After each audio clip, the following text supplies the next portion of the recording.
सवेरे आंख खुलते ही, क्योंकि हमारा सबकॉन्शियस माइंड बहुत एक्टिव है, तो हमारा फर्स्ट थॉट बहुत सुंदर होना चाहिए।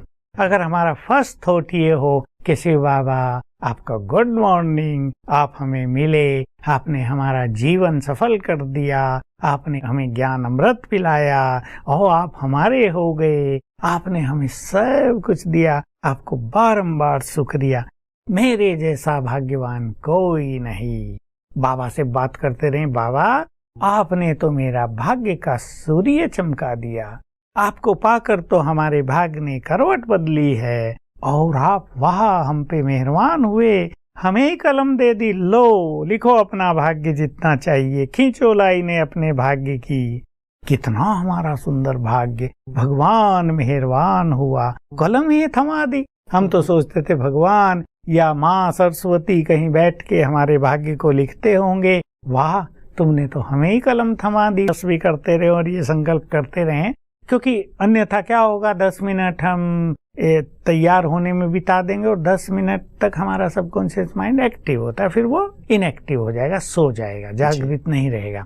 इसलिए सवेरे उठती अगर कोई चेतन है तो इसके बाद अपने को फ्रेश करें, क्योंकि इस टाइम जो संकल्प हम करेंगे बस वही हमारा जीवन होगा और इससे हम अपने को बहुत फ्रेश फील करेंगे। ये एक ऐसा स्नान होगा हमारा जो हमें बहुत चुस्त दुरुस्त करेगा, हमारे ब्रेन को खोलेगा, ब्लॉकेज खुलेंगे, सलवटे खुल जाएंगे, बॉडी में कई तरह के जो अंदर से ग्लैंड्स हैं वो अच्छा सीक्रेशन करने लगेंगे। आगे संकल्प करें, मैं बहुत सुखी हूँ, शिव बाबा आपको पाकर हम बहुत सुखी हुए, आपने आकर हमें सच्चा सुख प्रदान किया, आपको पाकर हम बहुत संतुष्ट हुए, मैं बहुत संतुष्ट हूँ, मेरी जन्म जन्म की प्यास बुझ गई, आपने मुझे तृप्त कर दिया, अब मुझे कुछ नहीं चाहिए।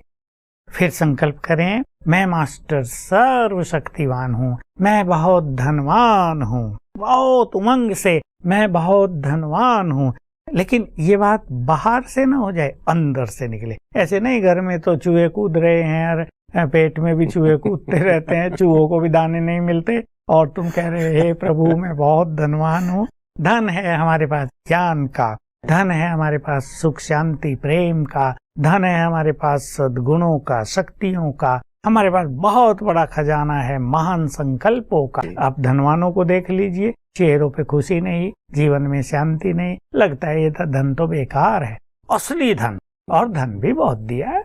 जो शिव बाबा के बच्चे हैं वो मौज से खाते हैं, अच्छी तरह रहते हैं, अच्छे कपड़े पहनते हैं, नहाते धोते हैं, खुश रहते हैं, तो कभी अपने को गरीब नहीं समझना चाहिए। मैं बहुत धनवान हूँ, जैसे कि सारा संसार सुन ले, प्रकृति सुन ले, मेरे जैसा धनवान कोई नहीं। तो क्या फायदा होगा इससे? न केवल हम चार्ज होंगे, लेकिन ये जैसे ऑर्डर जाएगा प्रकृति को, जैसे हम ऑर्डर दे देते हैं ना, भाई हमें इतना माल भेज दो, वो माल आ जाता है। तो ये जैसे सवेरे सवेरे हम प्रकृति में ऑर्डर बुक करा देते हैं, प्रकृति वही चीज हमें प्रदान करने लगेगी। और अच्छे संकल्प जो हमारे विद्यार्थी हैं या और कोई प्रोफेशंस में, मैं बहुत बुद्धिमान हूँ, मैं बहुत चरित्रवान हूँ, मैं एकाग्र चित्त हूँ, मैं बहुत सफल हूँ, सफलता तो मेरा जन्म सिद्ध अधिकार है, मैं स्वयं विघ्नों को नष्ट करने वाला विघ्न विनाशक हूँ। ये सुंदर संकल्प।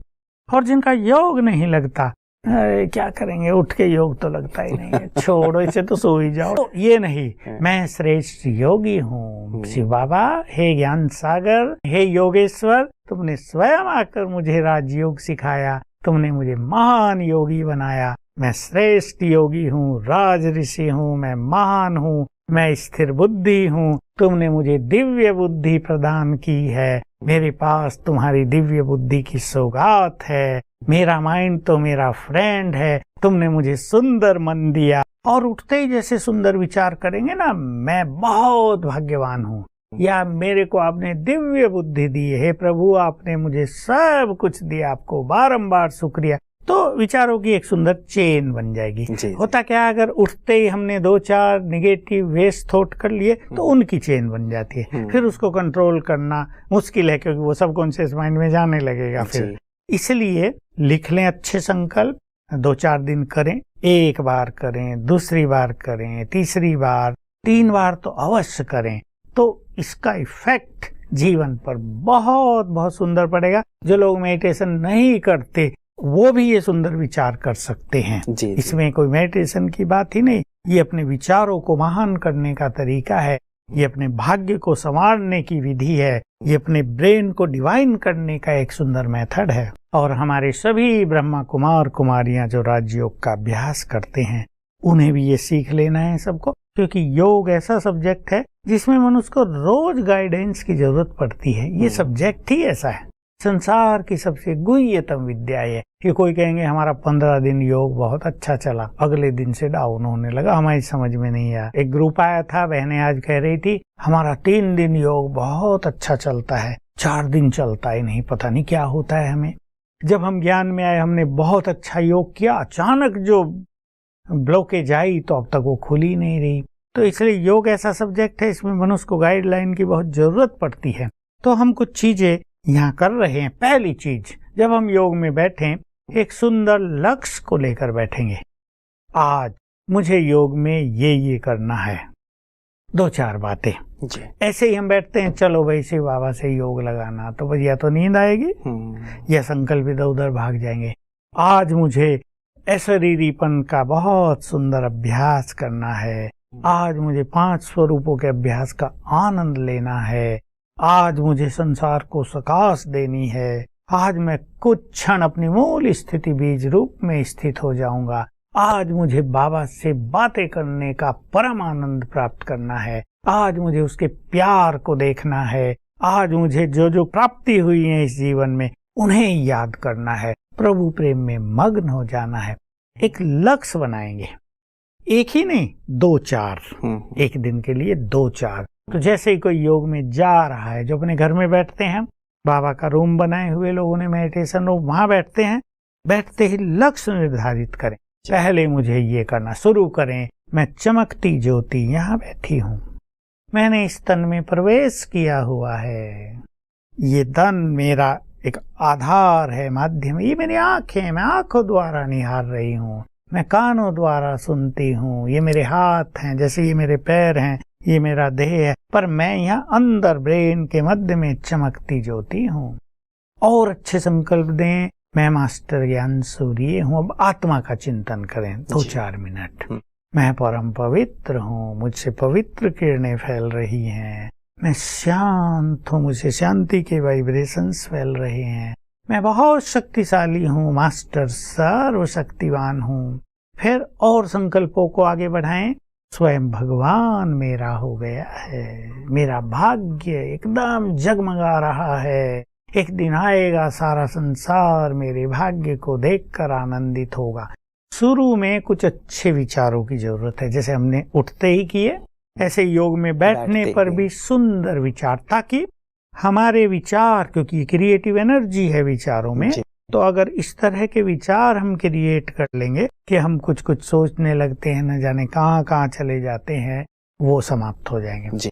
फिर हम सोचें कि अब मुझे 5 स्वरूपों का अभ्यास करना है। फिर हम संकल्प कर लें, एक लक्ष्य बना दिया, हमें ड्रिल करनी है, यहाँ से मुझे आत्मा को सूक्ष्म लोक में जाना है, बाबा से दृष्टि लेनी है, फील करना है उसकी 1000 भुजाएं मेरे सिर पर हैं, उसने अपना वरदानी हाथ सिर पर रख दिया है, फिर दृष्टि दे रहे हैं, दोनों खड़े हैं, बाप दादा।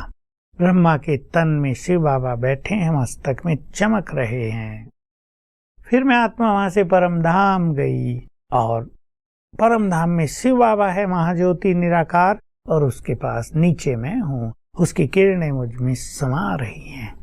संकल्प कर लें 2-4 बार, और फिर बस वहां बैठ जाएं, बस हम वहां बैठे हैं, अब थॉट्स की जरूरत नहीं, हम उन वाइब्रेशंस को एंजॉय कर रहे हैं, हम परम पवित्र हैं, हम परमात्म प्यार का अनुभव कर रहे हैं। परम धाम में इस तरह का अनुभव करके मैं आत्मा वापिस आ रही हूँ धीरे धीरे, और आ गई भ्रकुटी सिंहासन पर।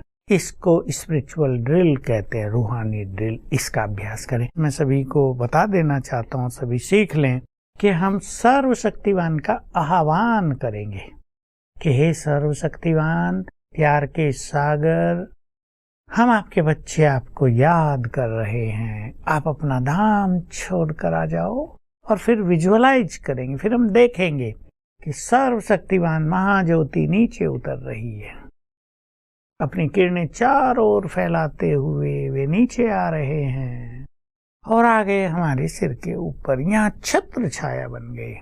नीचे में मास्टर सर्वशक्तिवान और सिर के ऊपर सर्वशक्तिवान। इस फीलिंग में बैठ जाएं। कोई 1 मिनट बैठे, कोई 2 मिनट, कोई 5 मिनट, कोई 10 मिनट, जितना जिसको स्थिरता हो। ऐसा करने के बाद फिर सारे संसार को सकाश दें। और उसकी विधि ये है, मैं आत्मा पवित्रता की सकाश देनी है तो मैं परम पवित्र हूँ। परम धाम में पवित्रता के सागर शिव बाबा, उनको देखें, विजुअलाइज करें। उनकी पवित्र किरणें, सफेद किरणें मुझे आ रही हैं। पहले कुछ देर ये ले लें, फिर मुझसे वो सारे संसार में फैल रही हैं। ये संकल्प करते करते ऊपर से हम लें और सारे संसार को दें। जैसे हम जुड़ गए पवित्रता के सागर से और हमसे जुड़ गया सारा संसार। ऐसा अभ्यास। फिर दूसरी बार संकल्प करें, हमें शक्तियों की किरणें चारों ओर फैलानी है। तो मैं जैसे ग्लोब के ऊपर हूँ, मैं मास्टर सर्वशक्तिवान हूँ। फिर ऊपर से परम धाम से शिव बाबा वहाँ, वो सर्वशक्तिवान, उसकी शक्तियों की किरणें मुझ पर पड़ रही हैं और फिर वो मुझसे चारों ओर फैल रही हैं। ये अभ्यास करें। इस तरह जो हमारा ये सवेरे का टाइम है, जो बहुत सुंदर है, हम एक प्लानिंग के साथ योग में बैठें। मुझे ये करना है और अच्छी प्लान कर ले, इतने मिनट ये करना, इतने मिनट ये करना, तो हमारे मन को एक काम मिल जाएगा सुंदर। एकाग्रता की विशेषता यह है कि वह हमसे श्रेष्ठ संवाद कराती है, अर्थात विश्लेषण, मौन की गहनता, ज्ञान की पराकाष्ठा, योग का प्रयोग, अडोलता, धैर्य, विश्वास आदि की क्षमता का विस्तार करती है। एकाग्रता में रहकर हम अपने ही भीतर ज्ञान के अनंत महासागर को जान सकते हैं। अतः मन की समस्त गुप्त और सुषुप्त शक्तियों को निरंतर अभ्यास द्वारा प्राप्त किया जा सकता है। एकाग्रता की शक्ति अर्थात मन की शक्तियाँ सूर्य की किरणों की तरह है। जब वे केंद्रित होती है तो रोशनी करती है। एकाग्रता की 3 विशेषताएं। पहली, शक्ति उत्पन्न होती है। दूसरी, धैर्य जगता है। और तीसरी, शक्ति और धैर्य के परिणाम से मनुष्य साहसी हो जाते हैं। एकाग्र मन से मनुष्य कोई भी कार्य अपने मुताबिक बेहतर तरीके से कर सकता है। जब किसी को पढ़ाई करनी हो, अपने जीवन के लक्ष्य को प्राप्त करना हो या कोई अन्य कार्य करना हो, यदि उसका मन एकाग्र होगा तो वह सभी कार्य आसानी से कर सकता है। यह रचनात्मक दृश्य के उपयोग के लिए एक शक्तिशाली उपकरण है, यानी कि विजुअलाइजेशन के लिए यह बहुत ही अच्छी एकाग्रता की अभ्यास की हमें ज़रूरत पड़ती है। लंबे समय के लिए ध्यान केंद्रित कर पाना एक ऐसा कौशल है, यानी कि एक ऐसी स्किल है जिसका लाभ बच्चों को उनकी शिक्षा और दिमाग विकसित करने में प्राप्त होता है।